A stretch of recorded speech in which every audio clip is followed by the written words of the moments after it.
All right, we are now recording. Welcome to tonight's call. And I want to thank you for getting all of your assignments in for the first week and for the interaction on the discussion boards last week. So if someone could just hop on really quick and just let me know really quick, what you learned from last week.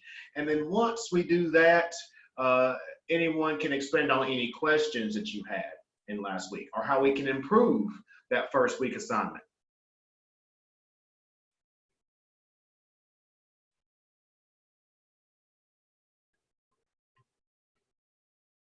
Anybody?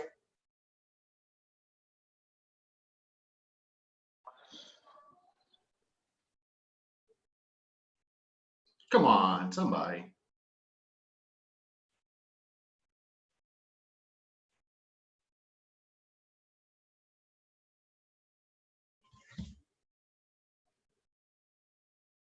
All right, at a minimum, just type something in the chat and let me know if there's anything that can be improved upon in terms of that week. Professor, for me, it's more of the questions. So I just had a question on the grading. Yeah. For the simulation. How do we get graded on that part? Because I saw the grading rubric, and I was below the budget, but I didn't get the full credit for it. Okay, so yeah, once I get off here, I'll look at your grade and I'll respond to you on that one. Okay, thank you. So in terms of any other questions, comments?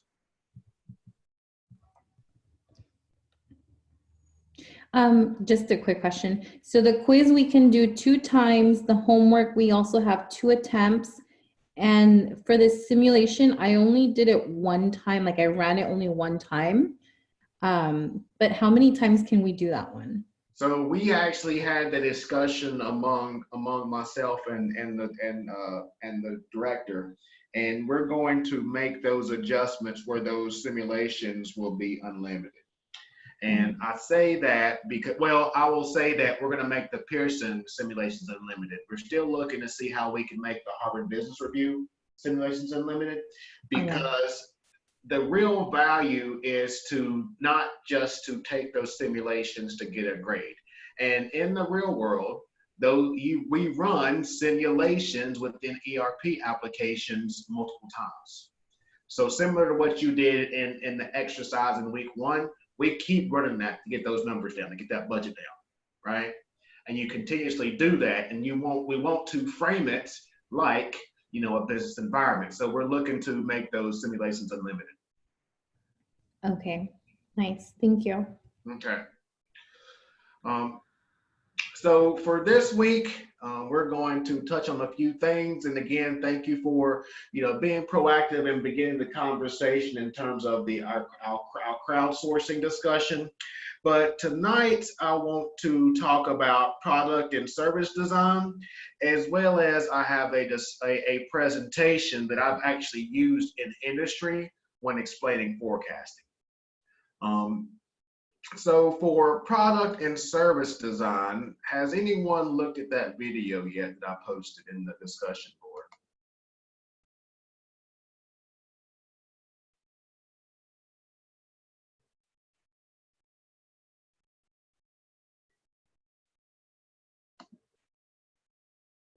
All right.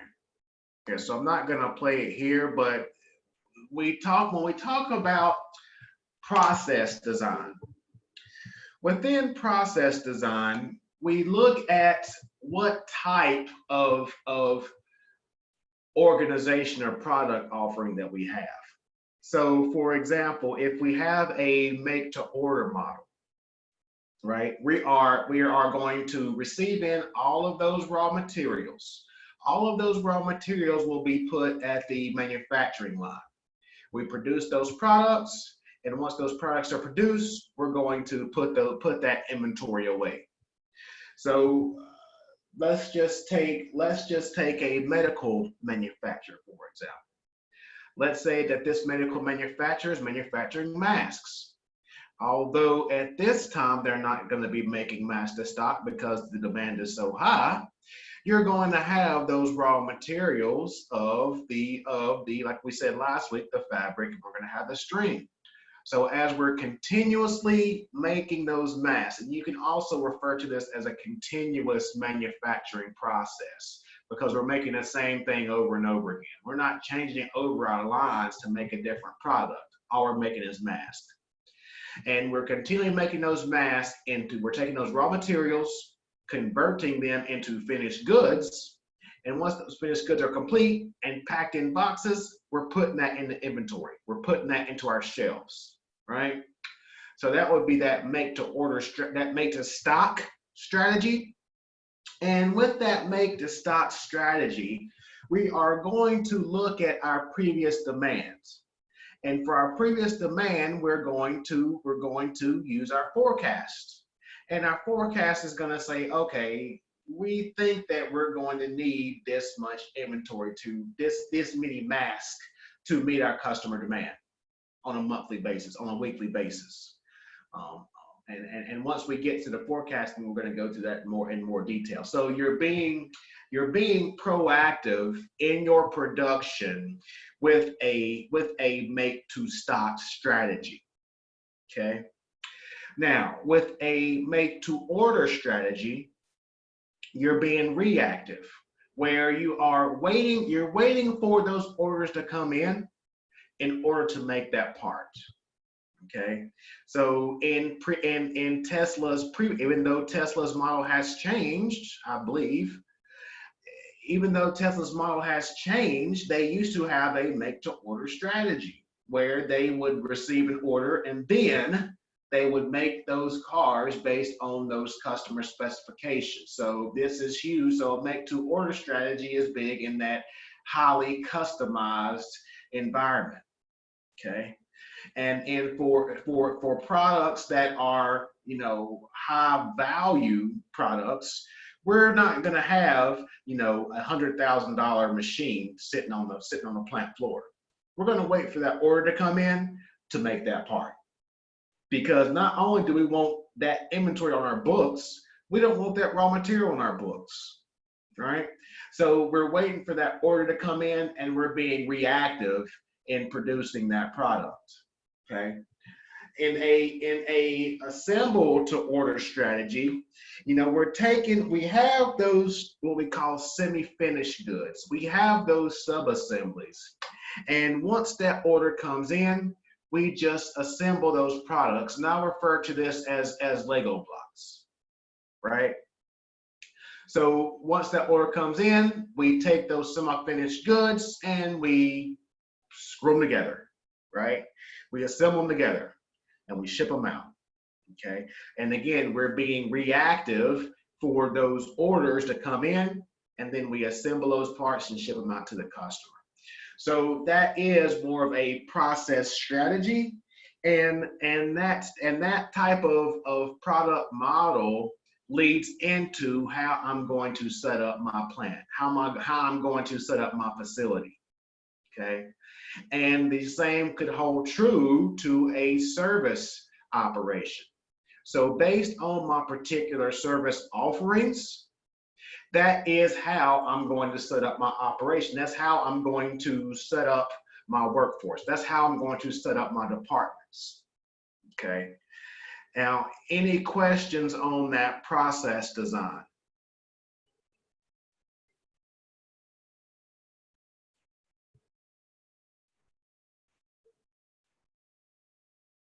Is anybody listening?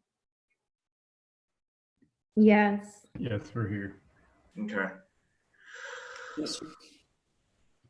So for our product design, our product layout, we are going to use our product movability.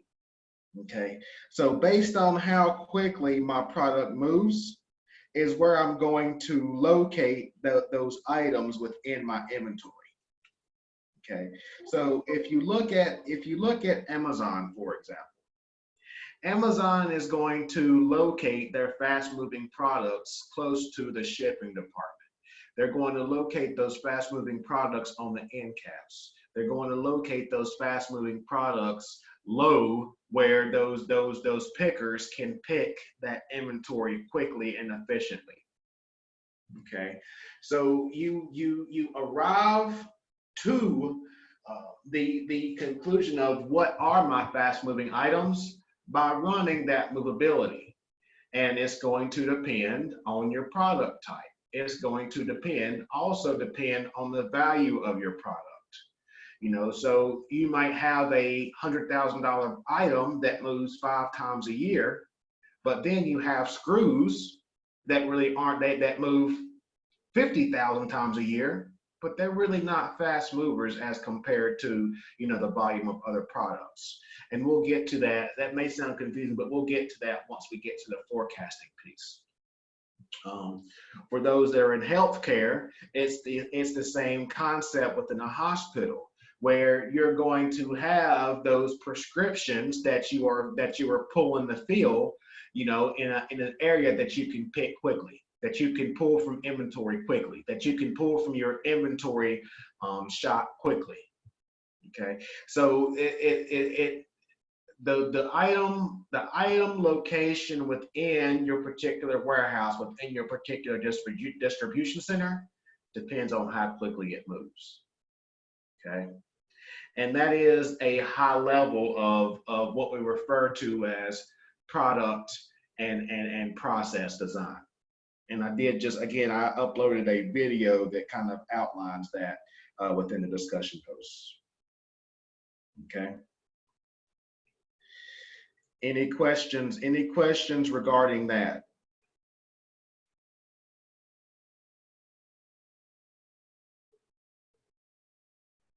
All right. So this presentation here is one that I use often whenever we're discussing forecasting for organizations that are moving off of Excel spreadsheets and moving into an ERP application. Okay, and given that, you know, the Excel spreadsheets have embedded formulas from one of their previous peers, they really don't have an understanding of where the numbers come from. They just trust the numbers because the organizations have been using those numbers for years. And so the objective of this discussion is to provide a better understanding of what these forecasting methods are. Why there is no one size fits all for a forecasting method per item, and how to select the specified forecasting method. Okay.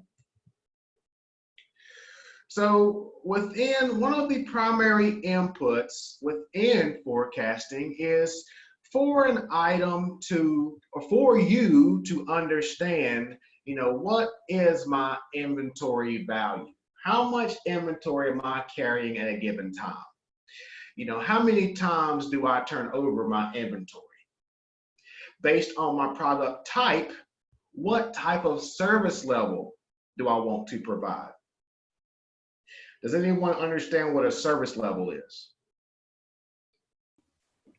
Yes, a service level is basically, I think, what level of service you're willing to give depending on the cost, and also, you know, what the customer expects or what you're willing to provide. Absolutely. Can you give me an example? I can only think about it with my organization. On the fast moving products, we ensure that we have inventory that we can turn within a day. On the build to order products, customers don't have that same expectation, so a week lead time is okay for them. That's a perfect example, but. All right, perfect. So like we carry less inventory on those items that take a week because the customer understands that we can't build it in a week, even though if we had it there, we could probably turn it around in a day. Right. And again, that how much that inventory costs is also, you know, a consideration. You know, because if a raw material part, and this is from experience, if a raw material part costs me 10 grand, I'm not going to hold 100 of those in inventory, right? Absolutely. Just in case, whenever, like you said, I can get it in a week, Yeah. right? So that's a perfect example. Thank you for that. So although this slide here is, you know, kind of funny, it is the reality of organizations whenever we talk inventory and how much inventory to carry.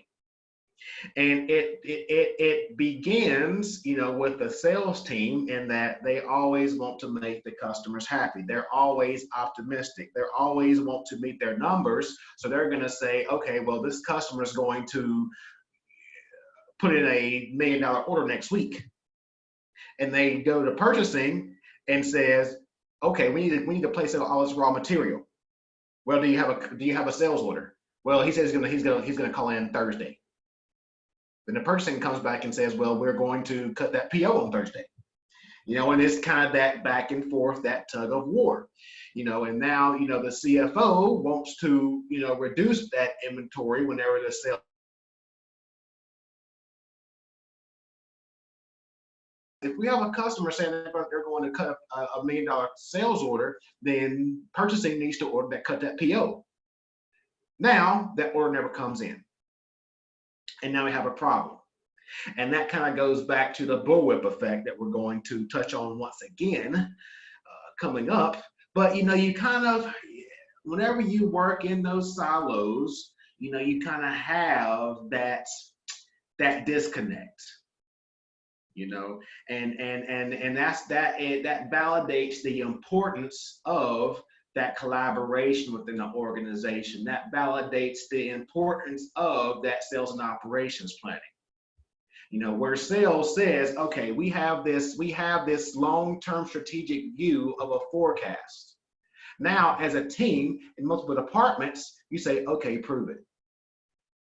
Once you validate that forecast, now everybody has buy-in. Now everyone has skin in the game. Now we can commit to, you know, cutting that PO for all of those raw materials. So now we can produce.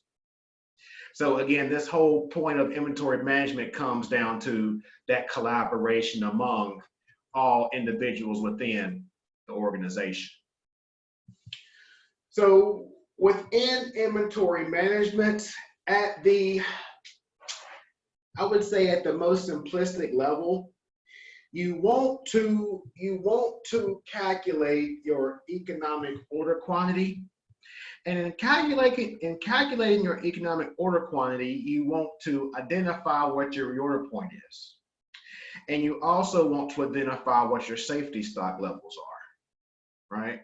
So in this visual here, we're going to have the top level here, which is going to be my reorder, my economic order quantity. So I'm going to order up to this level based on the calculation.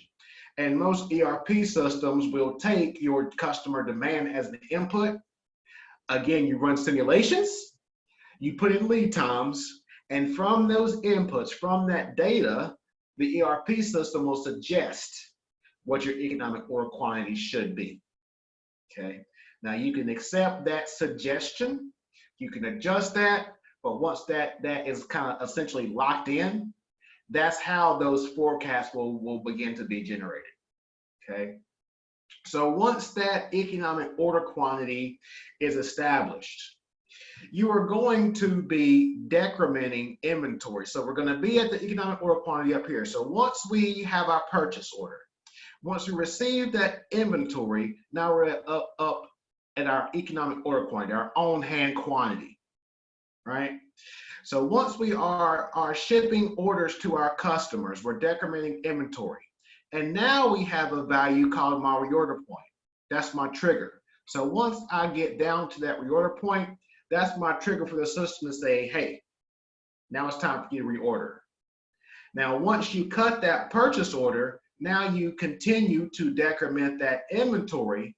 And once you have decremented the inventory, if our lead times are correct, if there are no supply chain disruptions, once we hypothetically get down to zero, I'm back up to my order point.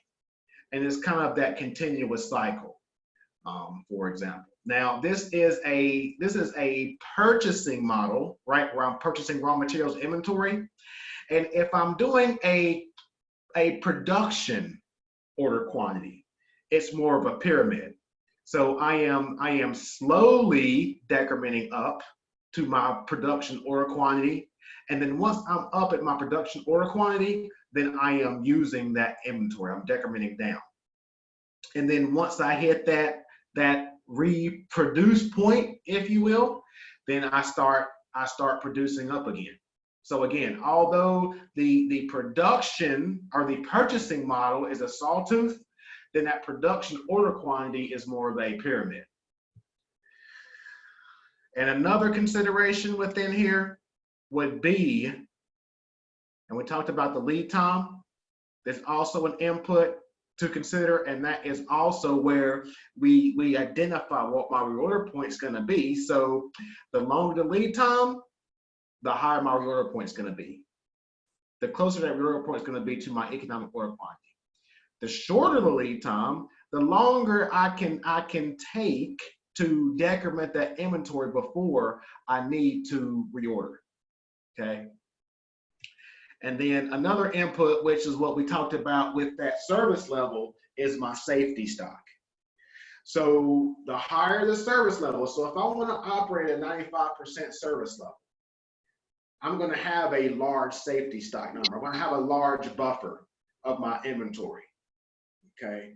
If I have a item with a short lead time, then I'm going to have a lower safety stock because I know I can get it in a short amount of time. So that safety stock is essentially that buffer. Any questions on that?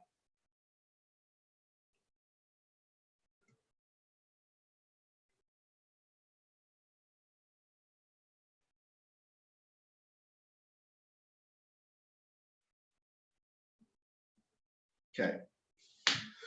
So whenever we talk about, and we talked about this briefly last week in terms of, in some systems, you're going to have, based on your forecasting models, you're going to have your service levels, and your service levels directly impact that safety stock, right?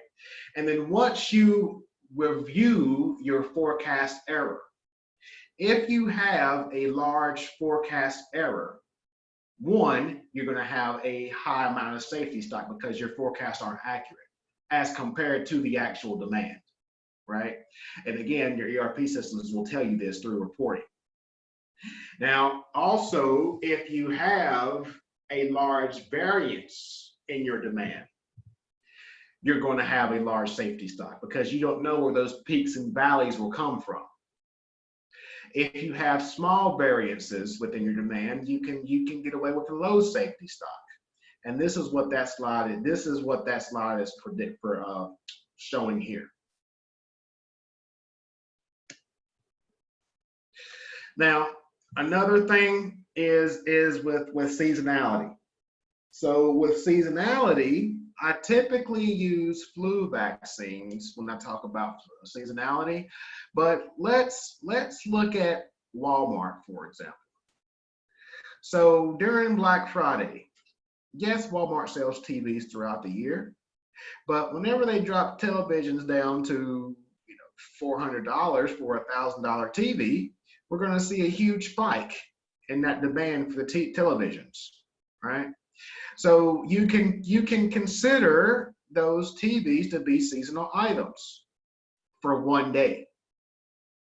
For flu vaccines, you can consider flu vaccines a seasonal item for 3 or 4 months, right?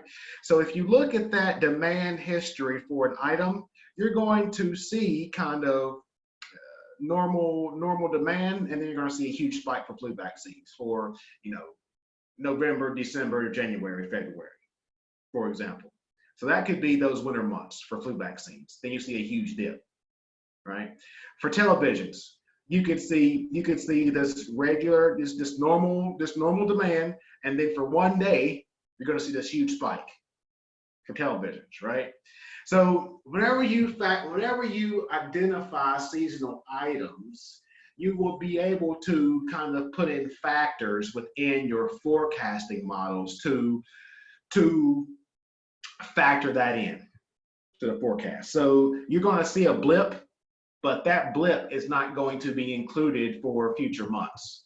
Whenever you identify seasonality, the forecasting tool is going to say, okay, I know for televisions, we're going to get a huge blip in November, but then we're going to be back to normalcy after November.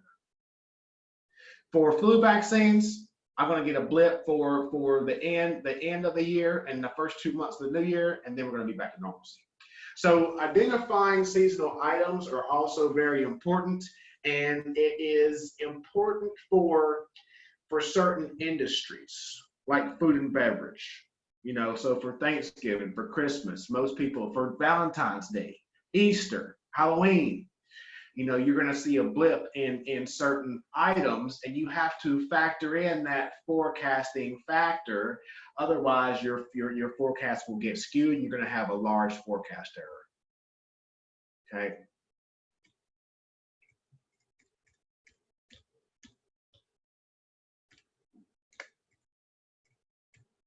I want to get here. So another thing I want to talk about, I'm trying to see here, is ABC classifications.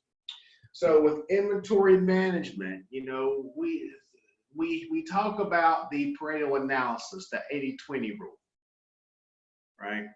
So we can say that 20% of my inventory makes up the 80% of my revenue.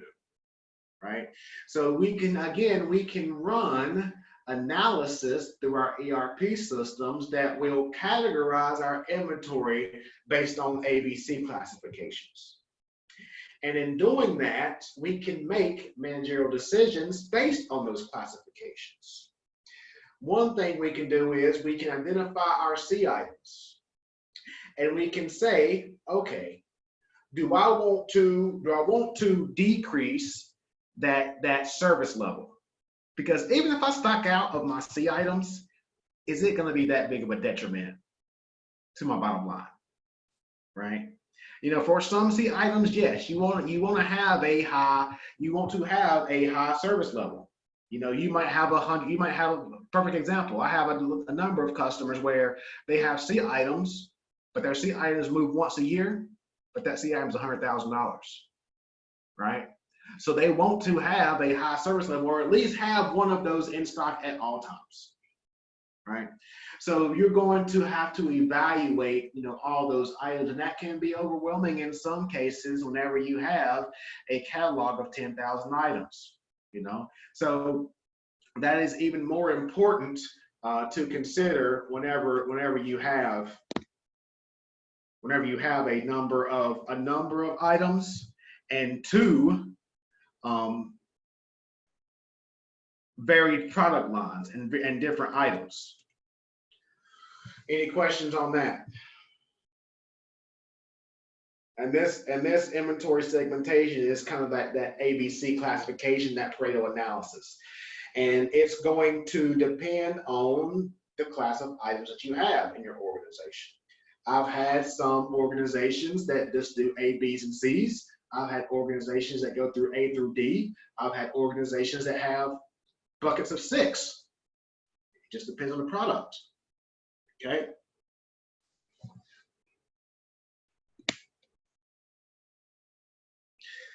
Another point, so going back to what we talked about with the product design and product layout within an organization, we want to look at the movability of the item.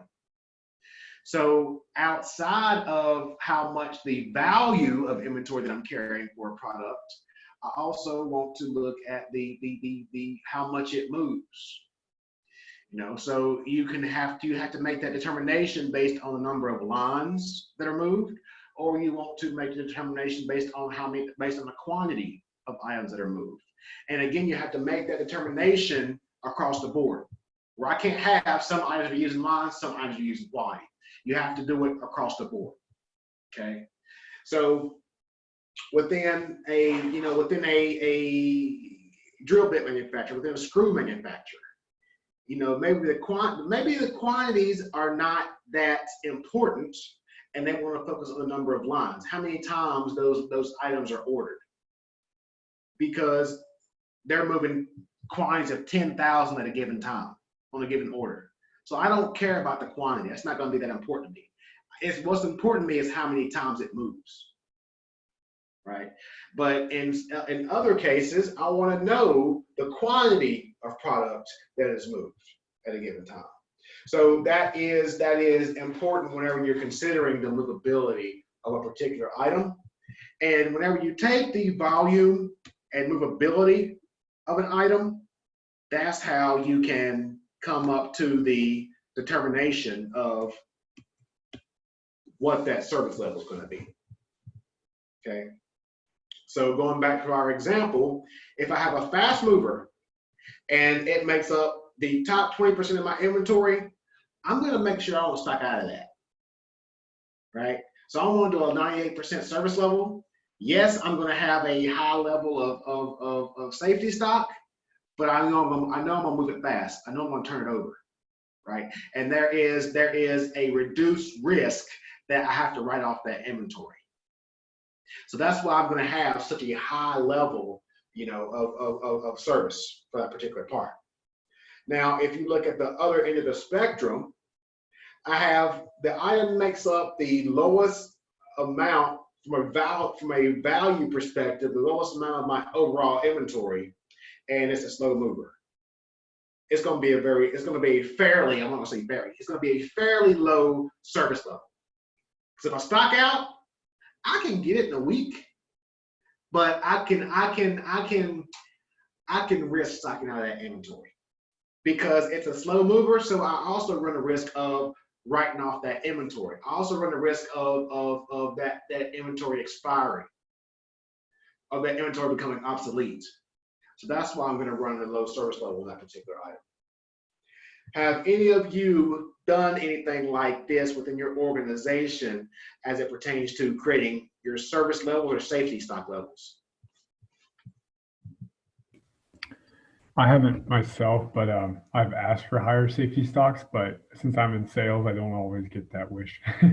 Of course you won't have higher safety stocks.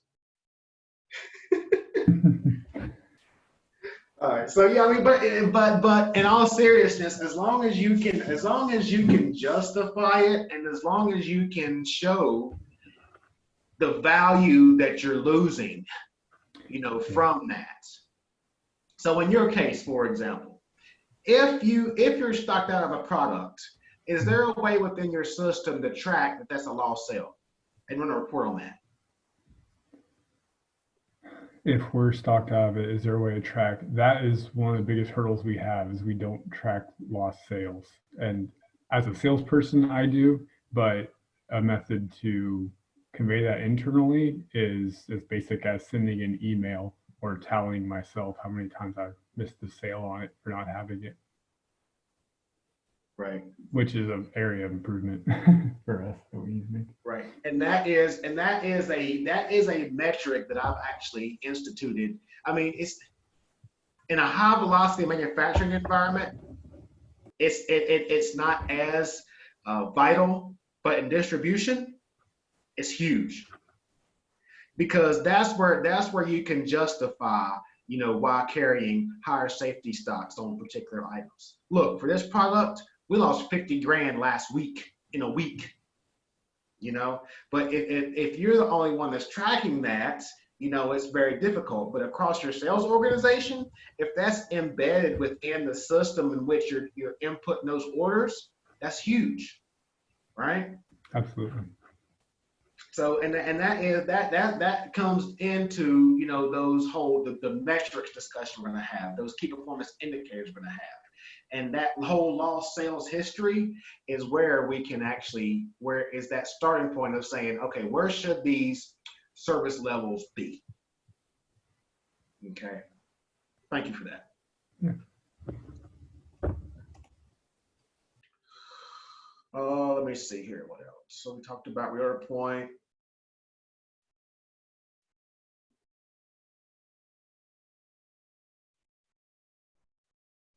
Oh, all right. So this is an excellent. So there are, if you look through the textbook, if you look through articles, you're going to see that there's close to 20 different forecasting models out there. You're going to see something called Holt Winters. You're going to see double exponential smoothing. You're going to see triple exponential smoothing.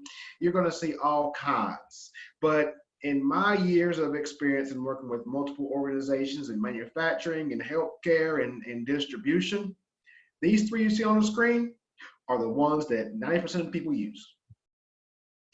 And I'm pretty sure that once we go through them, it kind of makes sense that, oh yeah, we do that. We used to run Excel. But starting off with the simplest one, with the forecast copy, they're named different things. With the forecast copy, I simply look at my demand from the previous year, same period, and I will increase or decrease that forecast based on that previous period. Perfect example, flu vaccines. So if I were to use a push method, right? So push method is using forecast, pull method is using that lean philosophy, that lean just-in-time philosophy. So if I'm using that forecast copy for flu vaccines, I'm gonna say, so from November, December, January, February, I used up 10 cases each month, right? So I can take those 10 cases each month and I'm gonna say, okay, for this year, I'm gonna bump it up an extra case for safety stock. So that says that I'm gonna take that demand from last year, copy it over to my forecast, and increase it by a case each month. So that's essentially a forecast copy. I'm just copying the demand. That's gonna be my forecast. This is used a lot for new products. So iPhones. So when the new version of iPhones come out, I'm going to take that first month of demand whenever the iPhone 7 came out, right? And I'm going to increase it by 20%, right? So I'm taking that demand, increasing it by 20% for the new forecast. And that is common in a lot of organizations where we're going to get the forecast from. How am I going to know what to produce if I don't have previous history? You're going to take it from a previous item and copy that forecast over to that new item and increase it or decrease it by a certain percentage. That's forecast copy. For moving average is probably the most common one used overall. You know, where forecast copy is used for new products, moving average is more the one that's used most often for items. So whenever if you're doing forecasts within Excel, you're probably using some shape or form of moving average. So what the moving average is going to do is that it's going to take the demand from a specified number of periods and divide it by those periods, okay? So that way you're going to get those particular trends. You're going to get those peaks and valleys based on that current demand. Another thing to note is in certain industries, you're going to use forecast buckets of weeks or months, okay? In most cases, you're going to use months, but in other cases, you're going to use weeks, like in healthcare, for example. Does that make sense? Yeah, it does. All right. And then with the exponential smoothing piece, the exponential smoothing is going to use something called a alpha factor. And the alpha factor goes from 0.01 to 1. And the higher the alpha factor, the more sensitive that forecast is going to be to your demand, your previous demand. So if I have an alpha factor of 0.8, for example, my forecast is going to adjust quickly to last month's demand. So if I had a spike in demand last month, that forecast is going to adjust quickly to that. And so as a general rule of thumb, the reason why people use exponential smoothing is for that forecast to adjust quickly to the previous demand. You know, if you wanted it to adjust slowly to your demand, that's whenever you would use, you know, a moving average. And that's where you would use a low alpha factor within that exponential smoothing. So that's just at a high level of the top forecasting methods that are used most often within the industry. Any questions on that? And do these look familiar to some of you? I think the forecast copy is the most familiar. My company doesn't make really new products, but it seems like we copy and paste forecasts a lot from the previous periods where on the other methods, our business spikes at the end of each quarter. So it seems like if we were to follow the other two methods, it would keep going up whenever it would go way down in the month of like April, for example, when we start a new quarter. So, but then again, I haven't been involved in forecasting directly. Right. Okay. Perfect. And then the last thing I want to talk about will be, you know, what information makes up a forecast, right? So you're going to have your demand history.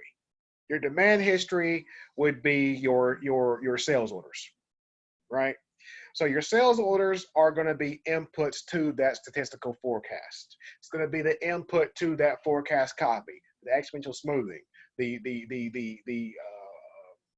moving average, right? You also have things from the sales personnel for marketing forecasts. You're going to have your forecast from your sales plan, your sales campaigns. Now, another thing that is not included in here is forecasts from social media.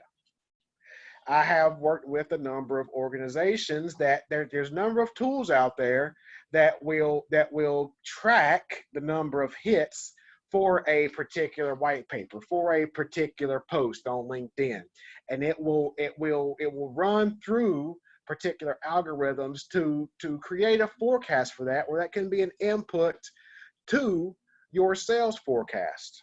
Okay. Now, also another input that we'll get to later on is your sales and operations plan, and that is that long-term forecast. Now, once all of that is input, then you would massage that forecast. That forecast would then be inputs into your order point, your economic order quantity, your safety stock, and that's where you're going to get your production suggestions, the suggestions of what parts you need to purchase, and your suggestions on what to distribute. So if you have a distribution network, instead of purchasing all these parts, there's something called distribution requirements planning, where we can say, oh, well, we have excess inventory at this plant in New York. We can just move it to Pennsylvania. They're below the order point in Pennsylvania. That item is considered a slow mover in New York. I'm just going to move that part from distribution center to distribution center instead of purchasing that part from a supplier. So now you're just kind of horse trading, if you will, of inventory, because it's on your books. So I might as well not just purchase additional inventory. I might as well just transfer that inventory from distribution center to distribution center.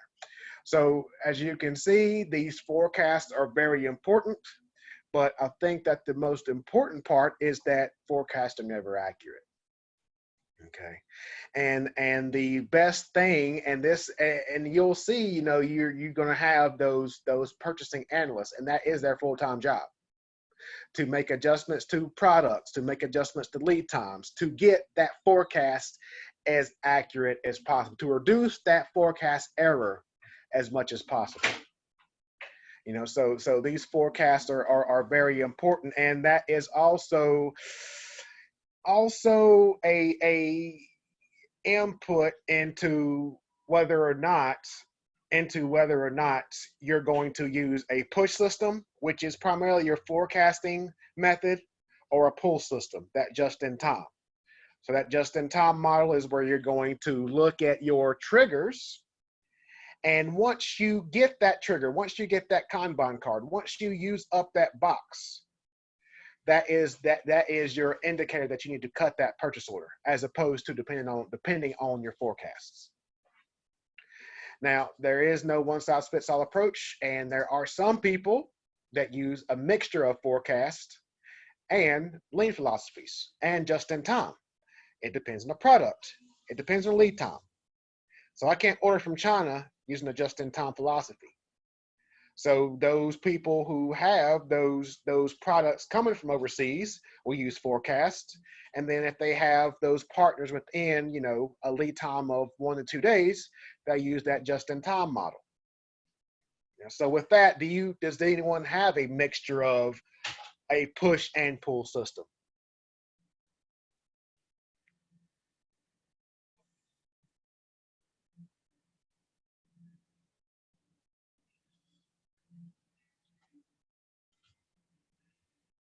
Nobody?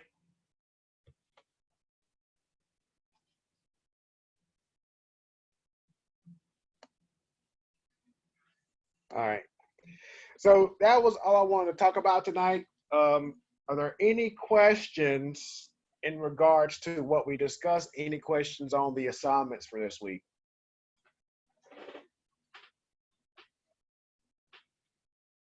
This is probably not super related to this, but I have a question when it comes to two people that regularly don't communicate well regarding inventory. How to bridge that gap, because that becomes a very big issue. That's your general question?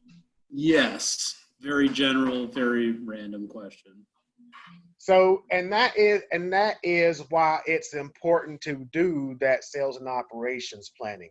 And that although people say they do sales and operations planning to create that long-term strategic plan, they don't use that methodical approach. And for those people who are kind of against, and people who claim they're too busy to have those sales and operations planning meeting, I normally create, I take a page out of the book of Agile, and I create that stand-up meeting, where we create that daily call. I mean, if you work in a plant, most people have that, the plant manager will have the call with his employees and discuss, the production from the previous day and discuss the plans for the day. It's the same exact concept. Have that daily inventory meeting. Because in that daily inventory meeting, if you have an agenda, if you use that Agile methodology, block out 15 minutes of those two individuals' calendars every day. They can spare 15 minutes. If you can justify, okay, if we spend these 15 minutes every single day to save the company $2 million in inventory, I think it's an easy sell. So I think that it comes down to the justification of the importance of inventory, because I think that, again, once we get back to normalcy and the people feel the effects of the stockouts that are about to come, I think they're going to start listening, because there are going to be shortages. There's not going to be excess. There's going to be shortages, because there's going to be all kinds of disruptions in the coming months because of this pandemic. Does that answer your question? Yeah, definitely. It's just really tough because I'm in a smaller family business, and we have two guys that have a lot of machismo, and they both believe that they're really good at counting inventory. And by my account, they're both making large errors. And I don't know how Yeah. to get involved in it because it's a real problem, and their systems are antiquated at best, but probably just erroneous. And we usually have an issue with certain parts running out, and then lead time skyrocketing because they get shipped with something stupid that should have been in the warehouse months earlier and just never got there. Right. So there's one thing. So you have stockouts. So you can measure those stockouts, right, out of the system. 2, now you have increased cost in transportation. You're probably spending a boatload of money in overnight net inventory to your warehouse. That's two things that can get cut out. That's justifying, right? And then 3, again, it goes back to those lost sales. And now how have those lost sales damaged your strategic relationships with your customers? Yes, they still might be ordering from you, but they're probably getting product from somewhere else because they assume you don't have it, just based on previous experience. One of the So advantages and go ahead. disadvantages for us is there aren't that many competitors in our industry, but also we're very highly customized. And because of that, if we screw the pooch, so to speak, then whoever the other 2 or 3 competitors are, they basically just got a free customer for life. It's pretty brutal. Yeah. But again, I mean, I think that it comes down to the data. So it's going to be difficult to pull that data out to say, okay, we stocked out of these products, but this could have been prevented. Like run up the flagpole. Go up to the director, go up to the vice president and say, we stocked out of these products and this could have been prevented. Yeah, I don't know how to address that one because it's probably been like that for like 20 years. Well, and then again, that is where, I mean, you have the data to do that, to show that problem. And this is where I struggle with organizations in that you're bringing me in here, you're paying me $200 an hour. I'm showing you the problems, but it's up to you to make the change. That's change management. That's not supply chain management. That's change management. Yeah, I think that's going to be the biggest hurdle is change management. Right? And change management, the first step in change management is that leadership support, that leadership buy-in. So you have to get the ear of the leader first. And you have to show the leader that we're having these problems. If we can make this simple change, it's going to save the company tens of thousands of dollars, $100,000. It's going to prevent us from losing this customer like we did this customer. Right? And then it's also good to get, someone from the outside looking in, someone to, I mean, 'cause I know people say, oh, I'm not going to pay $200 an hour for a consultant to come in here. Well, you know what? That $800, so pay a consultant to come in for a half a day and just observe. It's going to take him 20 minutes to see the problems. And if someone, an expert in the field, an expert that's been doing this for 20 years, tells the leadership the same exact thing that you're telling them, then they might listen. But again, it depends. It depends on the leadership of the organization because, I've been brought in and my peers have been brought in to organizations and the leaders of the organization is paying $200,000 for a change management project. And those directors still don't want to change. I was in a conference one time, and one of my peers said, "You can pay me $200 an hour, and I can sit home. I can take your money from home if you're not going to change." Yep. Again, we can only and you can document everything. You can write all these reports, but the reports is nothing but theory until you put it in action. Right? Yep. Everything I just talked about for the last hour is all theory until you actually put it in action.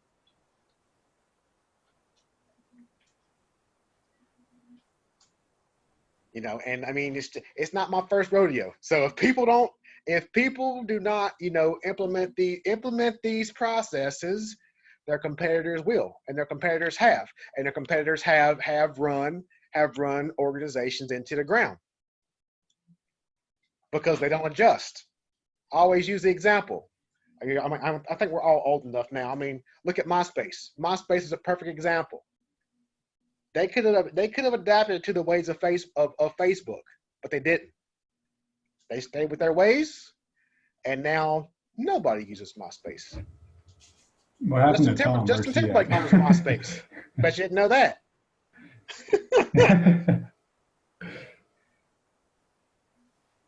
So I mean, that is the thing, and organizations like forecast. I mean, now we're talking about forecasting, but forecasting is very important in that ERP providers have integrated AI into all their forecasting needs within the last year, and that is a big developing trend within the industry. If you're a big distributor, you have AI within your forecasting.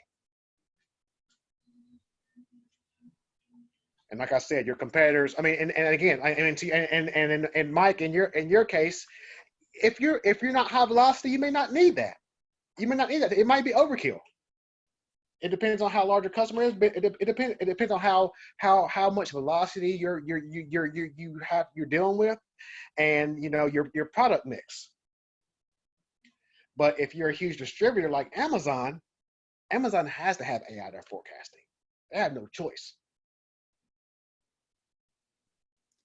Yeah, I don't know if we necessarily need AI as much as we would just need a come to Jesus moment. Well, I mean, again, it all comes down to, and that is the case for a lot of people. I can't tell you how many supply chain managers that know this like the back of their hand, but they haven't done it. They haven't implemented it. They can talk theory, they can regurgitate stuff they learn out of the book, but they can't do the change management. And that's where those management consultants come in. That's why management consultants make the big bucks. Yeah. But it's not difficult. If you can demonstrate the value of these processes, you're going to have people to buy in. If you can demonstrate to purchasing that if you make this adjustment, if you take the forecast copy and you do a 3-month moving average and you can reduce your forecast error, it's an easy fix. Right? And it's not using a big bang approach. You take some C items and play with some C items for 3 months. Look how much inventory you've reduced for this little small subset of items. And show it to your manager. That's where you get buy-in. Oh shoot! I just saved 50 grand for an item I didn't even know that moved. What's going to happen with my A items if I do this? Right? So if you can just like pilot like a small amount of items on your own and show that, okay, I just ran a test on this and here's the results. Then you start chipping away at the big items. The small, you start with the small stakes guys, and then you move up to the big dogs. Makes sense. Yeah, I mean, some of the forecasting is so important for us because some of our stuff takes 6 months to get in. Yes. It's a real problem. Yeah.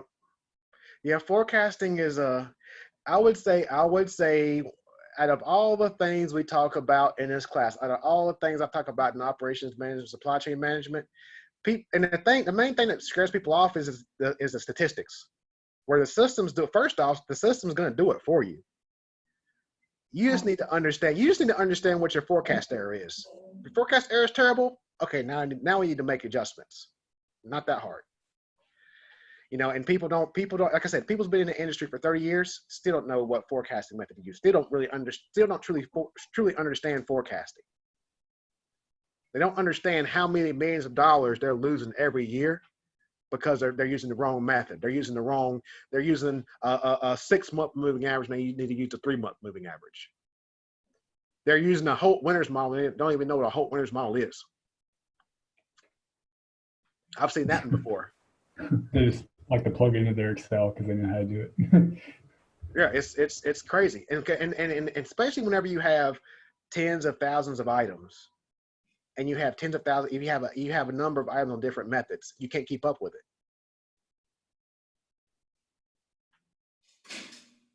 Yes, it can be. I mean, I've spent 3 months just fixing forecasts at organizations, at distributors.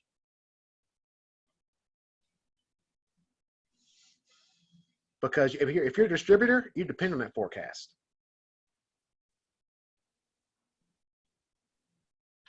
If you get your top moving item off, you might have just lost $1 million in a month.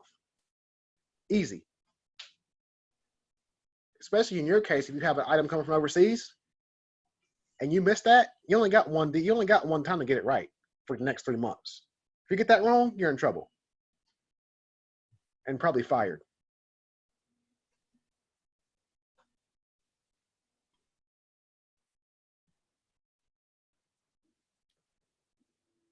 Anything else?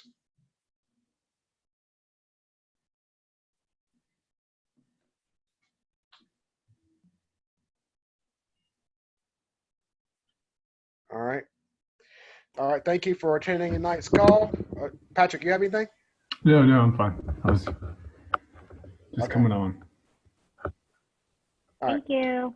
All right. Yep. Thanks. Have a great night. Stay safe. And I'll be uploaded. I'll see you sending this link out once it downloads. Thank you. Have a good Thank you. evening. You too. All right, you too.